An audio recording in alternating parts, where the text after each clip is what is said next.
61 degrees. We're up a degree since we talked last. Looking to be getting around 79 today, 77, somewhere in that range. It's not an exact science. This hour sponsored by Central Ozarks Medical Center. They provide high quality, comprehensive, and affordable health care services. They accept private insurance, Medicare, Medicaid, offer a sliding fee scale based on income and household size. Your health is their mission. They have locations in Laurie, Osage Beach, Camden, Eldon, and Richland. You can find them online at centralozarks.org or give them a call at 877-406-COMC. It was a pleasure to talk with Justin Hicks, representative and a candidate for Congress at the 3rd District, replacing Blaine Luketemeyer. It was great to speak with him. But we're going to bring it back local. We're going to talk about success. I like to talk about that. I like to talk when our people are successful, especially our kids. And we've got a couple of state champions, and we're going to talk with them a little bit. We're talking Camden FBLA, their advisor, Chuck Poe. And you guys have had a great season, Chuck. Yeah, we have. These girls I brought in today have really made us proud and have worked really hard and have done a good job. Absolutely. Talk a little bit about your program and exactly what FBLA does. Alrighty. FBLA stands for Future Business Leaders of America. And we just started joining this club about 6 years ago at Lake Career and Technical Center. Mm-hmm. And we focus on the marketing aspects. We do like graphic design, public service announcement, digital video. The girls I have with me today won in a new contest, which is visual design. And, everything fits hand in hand in what we do in class, and it really gives the kids a lot of good experience. This is one of the activities, extracurricular activities that students can do, kids do, that it really is a carryover from the classroom. You play basketball. There's not a real big carryover from English class to the basketball court. Exactly. And a lot of times we barely speak English. And this truly is an opportunity to what you have learned in class to actually put it into play and see how good you are in it. Exactly. And it not only it doesn't stop at the class, it goes right to their future. Seen a lot of my FBLA students just get straight out of high school and go into the field or go to college, and we've got a bunch finishing up and getting some really good jobs through it. We've got, let's take this time now, let's introduce who we have in studio. We have Sydney Swearigan, Haley Head, and Taylor Fleming. They are our champions, and anytime you win a state title in something, you're pretty special. And appreciate you guys coming in. And so, Sydney, what in the world is visual design? So visual design, our category this year was to make a storefront, a window display, and a sidewalk display to showcase a sale. We did a Memorial Day sale to kick off the summer. Absolutely. See, Haley, we thought you were going to be the problem. You jumped in there and said this, and see, you never know. You never know. And so this is a new category. Why that one, Haley? Why did you guys get interested in that? I think it was, we kind of just looked at all the different categories and what the prompt was, and this one especially seemed like something that we do in class a lot, and obviously we like our class, so we were like, oh, we'd probably be good at that. Good answer with the teacher standing behind you. Even I smarten up a little bit when my boss comes in. Nice kiss up. And it's Taylor. Why do you do it? Why are you in that class? I'm in graphics mainly because it's what I want to do with my future. I kind of took Mr. Poe's freshman year courses, his Photoshop class, just because it was something that looked fun. And I ended up really enjoying it, and I kind of love the world of marketing, so I continue to take his classes, and FBLA allows me to get even deeper with that, so it's just a lot of fun. Absolutely. Talk about the event itself, where it was held and what the expectations were. Yeah, it was held in Springfield. There was 105 competitors in our category, so we had to beat all of them. our first round, we just had to make the top 12, and then the second day, we got to figure out whether or not we won our state competition or not. So it got down to the final 12. Yep, final 12. So Haley, was that nerve-wracking? It was nerve-wracking. I was surprised that we got top 12, and then we got to the award ceremony, and they're just listing off the top 10 people, and we're still up there when they get to first place. I guess I wasn't super nervous because I didn't expect to do so good, and then they were like, first place, Camdenton. I was like, oh my gosh. It was so exciting. It was exciting. See, that's me Sure. too. I never expect to do well either. Yeah. Keeps my life simple. And so it certainly is. Taylor, what did you think when they said, hey, it's Camdenton? I don't know. It was pretty crazy. The guys that were second place to us, we'd actually talked to the day before, and we were like, you know what? You guys are going to get second. We're going to get first. And that's exactly what happened. And we all shook hands after the ceremony, and it was just kind of a surreal experience because it wasn't expected at all, but it was a lot of fun. Mr. Poe, first time in this category to win it all? Yeah, this is actually the first time for the category. So it was very competitive. Like she said, 104 teams throughout the state coming, and just to get in the top 10 is always an honor. And when we have them finish with that many competitors and finish first place, you just couldn't be more proud. Had to be, anybody jump in, had to be a little more difficult not knowing what to expect with this being the first year. And because it's like, this could go 12 different directions. What direction is it going to go? Well, we did a different category last year. It was just the graphic design. It also had a lot of competitors. All of the categories are pretty competitive, but we really wanted to try something new this year, maybe something that a lot of people weren't thinking of. That was not the case. There was a lot of people thinking the same thing, but it was still fun. Well, I think also the visual design category seemed really similar to what we did last year with the graphics design. So, even though it was the first year it was an event and nobody really knew exactly what to do, we kind of had an idea of what to do because it was almost exactly what we did last year. How did I get you three? Do you guys always do the project together? How does that? Yeah, this is our... He lets us pick our groups. Yeah, he lets us pick our group, but this is our second year being a group for FBLA together.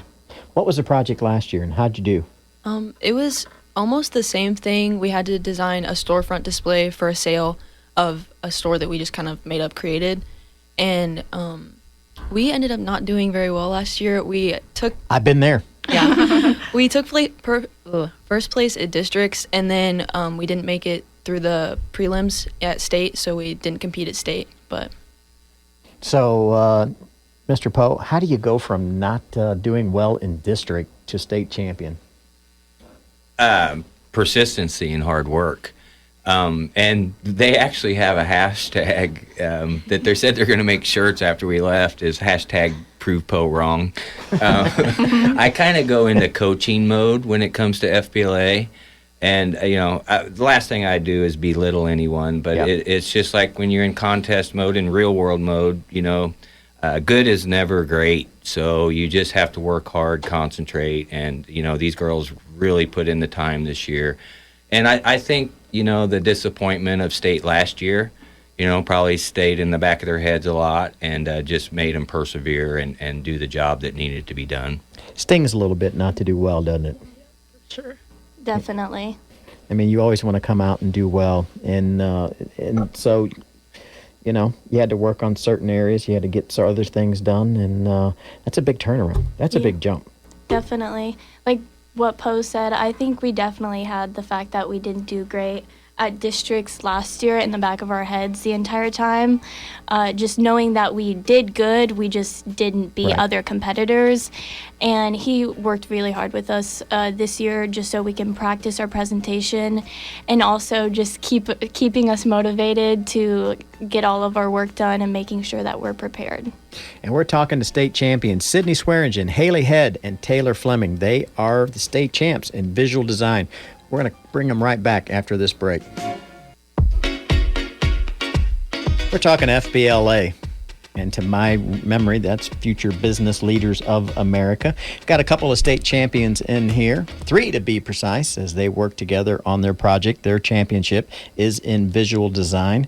And now, where do we go from here? So we just won our state championship, and then that means that in June we get to go to Orlando to compete in nationals against a lot more teams than we did at state. Absolutely. All 3 seniors. So if keep your fingers crossed there, Haley. All 3 of you should graduate. Yes. And what do you got? Are you going to take this with you? Is this going to be something that you look maybe to study in college or maybe a career? Yeah, so I'm going to go into marketing. I'm going to take major in marketing at MSU, and then I'm planning on minoring in graphics, and I hope to one day be a marketing director and do those sorts of things. But sorry, either way, I feel like FBLA definitely helps with anything going or leading into college or just job interviews or anything like that. You learn a lot of professionalism. Sydney, what's your plans? I plan to go to Mobley Area Community College and in Columbia and finish out at Mizzou. Absolutely. I'm actually planning on going to Mizzou next year. Not exactly for anything graphics related, but I still plan on keeping the graphics in the back of my pocket in case I ever want to start a little business. Absolutely.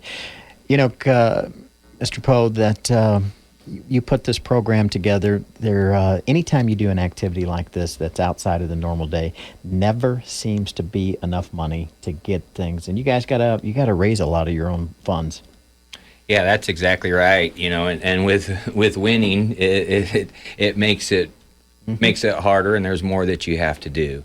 But it's a sacrifice, you know, we've always done, and you know, it's just like most of the extracurricular clubs that aren't sports. We don't get hardly any funding from the district, especially at national level.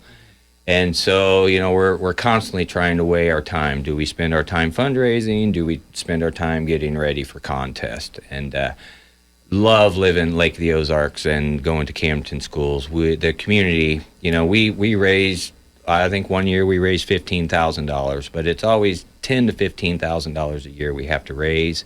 And not to say that it's easy, you know, there's struggles, but the community always steps up and sponsors us, and we sell stuff and just do it, and we just make it happen every year. Absolutely. And I had a person come up in my world, talk to me one time, and they said, "Man, you spend a lot of money." I said, "Yeah." I said, "Guess what? Wait till we start winning. If you think losing is expensive, you ought to try winning." That's exactly right. And because you added this trip, I mean, right now, you're not spending any money if you don't win, because you're not going to Worlds, you're not going to those things, and I mean it's expensive to win, and hopefully the community recognizes that, and especially when kids move forward and try to do something good, and this is a good thing. This teaches you real skills. Hopefully you guys are able to make sure that you raise those funds. That's you, Chuck. Well, I'm just letting the community soak on it a minute. but you know, it's just like everything. You know, my theory, and I'm sure their theory is, you know, failure is not an option. It's a double-edged sword watching those kids, you know, walk across the stage. Love it, you know, but I'm like jumping up and down and screaming, and I'm like, there's another $1,000. Yeah. So yeah. We had 10 kids, $10,000. But it's worth every minute that we spend doing it. These kids, they haven't been to the national show yet. Oh my goodness! I mean, they fill up an arena. There's about 20,000 kids show up. And it's big time. They run light shows, and I mean it's an event. So I can't wait to see the look in these kids' eyes when they get there and see what it's like. So where do you go from now until then? Do you tweak your presentation? Do you just leave it alone? I think for the most part, like, the general idea of the presentation will stay the same, but we're trying to kind of like make some of our products 3D, so it's a little bit cooler to look at and more interesting, but the concept is basically still the same. I mean, that seems like the next level. That would seem like an expectation at that level, that you would want to bring in some more of those different technologies. Yeah. And But it's like we're trying to make like we had to make a window display, door display, and a sidewalk display. So we're trying to like actually make those 3D, because when we competed at state, we just had like boards with them. So we thought it'd be cool if you could like actually like pick it up and hold it. So Taylor, what did your window display look like? So for our window display, the store that we chose was a water sports store, and so Makes sense. Yeah, yeah. So the first thing we did was we kind of brainstormed what we wanted to do, and then we decided we were gonna make it kind of look like the lake. Yeah. So on our window we have a like clear sticker that goes across of it that looks like a wave that goes across the window, and then the part that's sat underneath the water, we have 2 mannequins in our swimwear swimming under the water, so it looks like they're in the water. And then above that, we have water tubes and like toys that we sell above to like advertise what we are going to sell at the store. You know, in basketball, I always have to compare to things that I know. So in basketball, we scouted. We knew that number 5 could do this. We knew 23 could do this. Do you guys scout? Do you do those things? I mean, how do you know what is the next level? That's the thing with FBLA. You don't know what you're walking into. The students get a rubric and a prompt, and basically a 2-page sheet that explains the contest. And it's obviously, with this being new, but even the old contest, you don't know who has done what. So our theory is just throw everything you got at it and make it the very best as it can be. And then you just kind of, it's like racing. You just run what you brung. Yeah, and it's certainly is. When do you guys leave? June 28th or 29th through July 5th or 2nd, 3rd. Somebody She's not making Haley, make sure she gets on the bus, will you? Yeah, I'll try my She's best. not making the travel plan. But no, congratulations to you. That's a big honor. That's something that always that you can remember. You can always talk about as well. And I think, Coach, that is a great example of the program that you've built there in Camden. And we had this conversation last year with another winner as well.